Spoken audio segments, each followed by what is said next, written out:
arrin baa taagnayd wakiilka umamul mutaxida ama qaramada midoobay ee Soomaaliya la bedelaa la yiri oo wadankaas kaga baxo dadku siba u kala qaadeen waxa ka hadlayay siyaasiyiin badan balaaya soo dhacaysa dawladdan way degdegtay qar iska tuur weeye cuna qabatayn baa lagu soo reegay waxa laga qaadan doonaa waxa la wixii umamul mutaxida baa baxay qaramada midoobay ninkii u joogay bax baa la yiri waa baxay qaramada midoobayna way ogolaatay inuu baxo waana la soo bedelayaa kiiskaasina halkaas ugu dhamaaday waxaan rabaa marka inaan iraado waxa u baahan fahamka waxa weeye 20 sano iyo 30 sano ee la soo dhaafay wixii soo socday waa in la bedelo qofku haduusan isagu isgelinin wax la cizi iyo sharaf na Allah si kale ku bedeli maayo in Allah la yughayyiru ma biqawmin hatta yughayyiru ma bi anfusihim waxaan ogaan jiray wadamada dariska Ethiopia Kenya looga yeero madaxweyne Soomaaliya nin walba siyaasi oo halka inta lagu soo kulmo loo soo dhiibo wixii la rabo madaxweynahani markuu yimid Farmaajo wuxuu yiri aan wada shaqeyno dad equal baan nahay oo aan wada hadalno way u hirgashay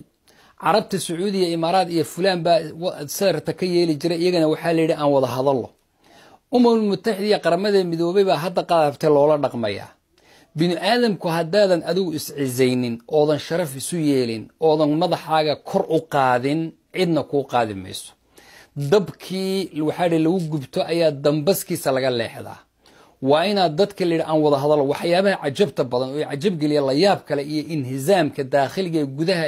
iyo niyad xumada dadka qaar ku jira siyaasiyiina waxaan fiirinay nin madaxweyne soo maray Soomaaliyeed oo intuu ka hadlay arinta Soomaaliya baa wuxuu leeyahay Ethiopia iyo Eritrea uu madaxweynuhu la soo heshiiyay anaga Ethiopia waxba lama qaybsan karo equal manihin islama ekin dad wada hadli kareeba manihin waagan soo gaadhno baan wada hadli doona billahi calaykum يعني wax u baahan waa fahamka aan ka hadlayo raba in la bedelo weeyaan hadaba waxaan rabaa walaalayaal inaan dhaho dadka Soomaaliyeed dawladda jirta hadaynan khilaaf wax mukhalafaad sharciga islaamka ku kicin in la ayido oo la difaacay waa laga maarmaan maalintii Xasan Sheekh Maxamuud la doortay ayaa waxaan ku yiri dadka masaajidkan habeenkii ka hadlay waxaan yiri ma la yaqaan ninkan waxa la yiri wax yaqaan anu ma naqaan waxa hadaba hadda u duceeya waxaan ogahay madaxweyne walba wada habaartaan u duceeya maanta idin la gudboonaan tahay dhowr bilood kadib baa la yiri maalin inuu ku jiro meelaha dadku ku kulmaan baraha oo ummad ila dhowr kun ay ku jirtay baa Sheekh Axmed u duceey madaxweynaha Masar Mursi